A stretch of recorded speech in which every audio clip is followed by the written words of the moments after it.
सभी प्यारे बच्चों को गुड मॉर्निंग। आपका अपना यूट्यूब चैनल एल के मीना पे स्वागत है। तो प्यारे बच्चों, आज की वर्कशीट हमारी शिक्षा निदेशालय की तरफ से दी जाने वाली कार्यपत्र संख्या 76 77 और ये कक्षा 9th की वर्कशीट है। विषय हमारा हिंदी। यहाँ पे सभी बच्चे अपना नाम लेके, यहाँ पे अपने कक्षा अध्यापक का नाम लेके। आज की दिनांक हमारी 25/1/2021 और दिन हमारा सोमवार का। तो प्यारे बच्चों, आज की वर्कशीट बेहद आसान रहने वाली है, तो सभी बच्चे वीडियो को अंत तक देखें और अच्छे से इसे समझने का प्रयास करें। और जो भी बच्चे मेरे यूट्यूब चैनल पे नए हैं, तो सबसे पहले बेटा वो यूट्यूब चैनल को सब्सक्राइब कर लें और बेल आइकन को भी ज़रूर दबा लें, कि जिससे जब भी वीडियो डाली जाए तो आप सबको उसका नोटिफिकेशन मिल सके। रीढ़ की हड्डी एकांकी के माध्यम से, कि जो रीढ़ की हड्डी जो पार्ट है, तो उसकी एकांकी के माध्यम से लेखक ने समाज में व्याप्त स्त्रियों के प्रति रूढ़िवादी मानसिकता पर प्रहार करते हुए स्त्रियों को प्राप्त होने वाली शिक्षा के माध्यम से उसमें बढ़ते हुए आत्मविश्वास और साहस को दर्शाया है। कि जो हमारे भारत देश में जो समाज में रहने वाले लोग हैं, वो स्त्रियों के प्रति भाई कैसे रूढ़िवादी है, कि क्या करते हैं, उनको घर के काम काज में ही तक ही सीमित रखते हैं, उनको पढ़ने नहीं देते और उन्हें भाई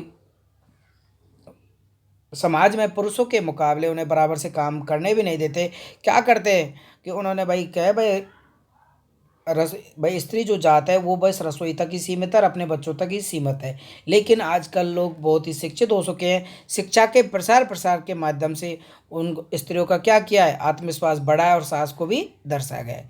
इसके लेखक, इस एक रीढ़ की हड्डी जो एकांकी है, तो उसके लेखक हमारे हैं जगदीश चंद्र माथुर। तो बेटा ये हमें नाम याद हम कर लेना है कि इस एकांकी के लेखक कौन है। एकीकार जगदीश चंद्र माथुर है। एकांकी लगभग नाटक का एक भाग है या उसका छोटा रूप होती है। जो एकांकी होती है बेटा, वो नाटक का एक छोटा भाग होता है या उसका रूप होता है। आपने रामलीला देखी होगी, गाँवों में शहरों में रामलीला होती देखी होगी ना, तो रामलीला देखी होगी। यह वह भी नाटक का एक रूप है। सिनेमा को इसका आधुनिक रूप भी कहते हैं। नाटक या एकांकी में मंच पर अभिनय द्वारा किसी विषय को प्रस्तुत किया जाता है। कि जो नाटक या एकांकी होता है, तो हमें इसमें किसी भी रूप में हमें, जैसे आपने रामलीला देखी होगी, नाटक वगैरह गाँवों में होते हैं, तो उसी प्रकार कोई भी हमें पहले उसकी भाषा तैयार की जाती है, फिर उसके जो अलग अलग प्रारूप होते हैं, जो उसके कलाकार होते हैं, उनके रूप में उसे स्टेज पे अभिनय किया जाता है, जिसे सभी दर्शक से ढंग से ज्ञान और मनोरंजन करते हैं। क्या करते हैं, जिससे जो भी दर्शक उसे देखते हैं वो उसे मतलब मनोरंजन के साथ और उससे मिलती जुलती ज्ञान की बातें वो सीखते हैं। नीचे दिए गए एकांकी के अंश को हमें पढ़कर उससे संबंधित उत्तर हमें देना है। तो देखते हैं इस एकांकी में क्या है हमारे रीढ़ की हड्डी में। कि मामूली तरह से सजा हुआ एक कमरा, कि मामूली तरह से सजा हुआ है, मतलब कुछ ही तरह से वो सजा हुआ है। दरवाजे के अंदर के दरवाजे से आते हुए जिन महाशय की पीठ नजर आ रही है, जिन महाशय की पीठ नजर आ रही है, वो अधेड़ उम्र के मालूम होते हैं, मतलब बूढ़े उम्र की मालूम होते हैं। एक तख्त को पकड़े हुए पीछे की ओर चलते, क्या करते, वो कमरे में जाते हैं। तख्त का दूसरा सिरा उनके नौकर ने पकड़ रखा था। उनका दूसरा सिरा किसने पकड़ रखा था? नौकर ने पकड़ रखा था। और जो महाशय अंदर के दरवाजे से आ रहे थे, उनकी केवल हमें क्या दिखाई दे रही है? पीठ दिखाई दे रही है। और उन्हें उन्हें देख कर लगता है कि वो अंधेड़ उम्र के हैं, मतलब 50-60 साल की उम्र के हैं। और एक किनारा तो उन्होंने पकड़ रखा, दूसरे उसके किसने पकड़ रखा है? नौकर ने। अब यहाँ पे जो पहला कलाकार है, तो वो है बाबू। कौन है? अबे धीरे धीरे चल, वो बोल रहा है अबे धीरे धीरे चल, अब तख्त को उधर मोड़ दे, उधर मोड़ दे, उधर उधर उधर उधर बस। तो ऐसे वो बोलता है कि बाबू क्या कर रहा है? अब धीरे धीरे चल और अब तख्त को उधर मोड़ दे, उधर उधर बस। ठीक है। नौकर है बिछा दूँ साहब। अब यहाँ पे बाबू है, क्या कर रहा है? वो भाई बड़ा आदमी है, तो नौकर क्या कर रहा है? बिछा दूँ साहब। तो वो पूछ रहा है, बाबू कर जरा तेज आवाज में, वो तेज आवाज में, और क्या करेगा इसका? परमात्मा के यहाँ अकल बांट रही थी जो तू देर से पहुंचा। भाई उस तखत को और क्या करेगा? भाई बिछाएगा तो सही। क्या बिछा दूँ साहब? और यह पसीना किस लिए बहा है? और यह पसीना किस लिए बहा है? बाबू कहता है।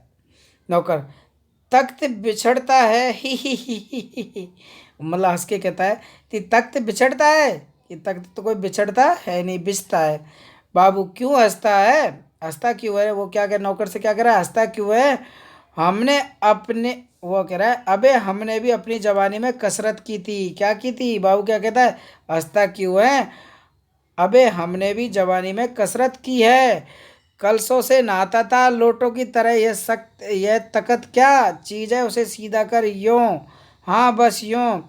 और सुन बहूजी दरी से मांगला, बहूजी से दरी मांगला। वो नौकर से कहते हैं, जा जा, हमने भी अपनी जवानी में क्या बहुत कसरतें की है, कलशों से नहाता था लोटों की तरह, तख्त भी क्या है, ये तकत भी कोई चीज़ नहीं है।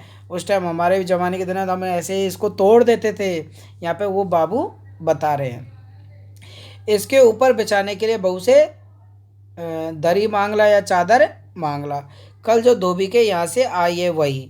तो वो नौकर से कहते हैं, जा अपनी बहू जी से क्या मांगला, दरी मांगला, और उसके ऊपर चादर बिछाने को मांगला, जो कि कल हमारे यहाँ धोबी के यहाँ धुलने गई थी, उसी को लाना है। नौकर जाता है। बाबू साहब इस बीच में मेज पोस्ट ठीक करते हैं, कि जो मेज पोस्ट होती है उसे ठीक करते हैं। एक झाड़न से गुलदस्ते को साफ करते हैं, जो सफाई करने का है उसे गुलदस्ते को साफ करते हैं। और कुर्सियों पर भी दो दो हाथ, दो दो चार हाथ लगाते हैं, मतलब कुर्सी जो गंदगी है तो उन पे भी उस कपड़े से पोंछ दे। सहसा, सहसा मतलब यहाँ पे अचानक घर की मालकिन प्रेमा आती है। गदुमी रंग, छोटा कद, चेहरे और आवाज़ से जाहिर होता है कि किसी काम में व्यस्त है। मतलब उसका गदुमी रंग है, छोटा कद है, चेहरे और आवाज़ से जाहिर होता है कि वो भी घर के अंदर कोई ना कोई काम में बहुत ज़्यादा व्यस्त होंगी। उनके पीछे भीगी बिल्ली की तरह नौकर आता है, खाली हाथ। बाबू साहब रामस्वरूप दोनों तरफ देखने लगते हैं। जो बाबू साहब है उसका नाम क्या है यहाँ पे, रामस्वरूप है। वो दोनों तरफ देखने लगते हैं कि बीवी आ रही है, इधर ये नौकर खाली आता है, बात है क्या।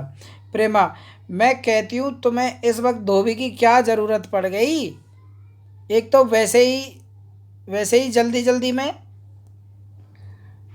तुम्हें इस वक्त धोती की क्या ज़रूरत पड़ गई। प्रेमा अपने उससे पूछता है, अपने पति से पूछती है कि धोती की क्या ज़रूरत पड़ गई, एक तो वैसे ही जल्दी जल्दी में सारा काम करते हो। रामस्वरूप कह रहा है, धोती, कि मैंने तो धोती मांगी नहीं, मैंने तो दरी मांगी थी। क्या मांगी थी, दरी। अब आगे इस वर्कशीट में इसका आंसर आगे दिया आगे जाएगा बेटा, ठीक है। तो यहाँ पे इसकी किताब के माध्यम से अब यहाँ पे इस वर्कशीट को पढ़ सकते हैं। जैसे एकांकी को बहुत मज़ेदार है एकांकी है। इसमें स्त्रियों के प्रति जो रूढ़िवादी लोगों के मन में थी, मानसिकता जो थी, उस पर कड़ा प्रहार यहाँ पे जगदीश चंद्र माथुर जी ने किया है। ठीक है बेटा, इसमें कोई क्वेश्चन आंसर आपको नहीं दिए गए हैं, आप वर्कशीट का भी सहारा लेके, वर्कशीट को किताब का सहारा लेके आप इसे पढ़ सकते हैं। तो बेटा वीडियो को लाइक और चैनल को सब्सक्राइब करें, आगे का भाग आपको अगली वर्कशीट में बताया जाएगा। ओके, इसे बस आपको पढ़ना है और याद कर लेना है क्या एकांकी है।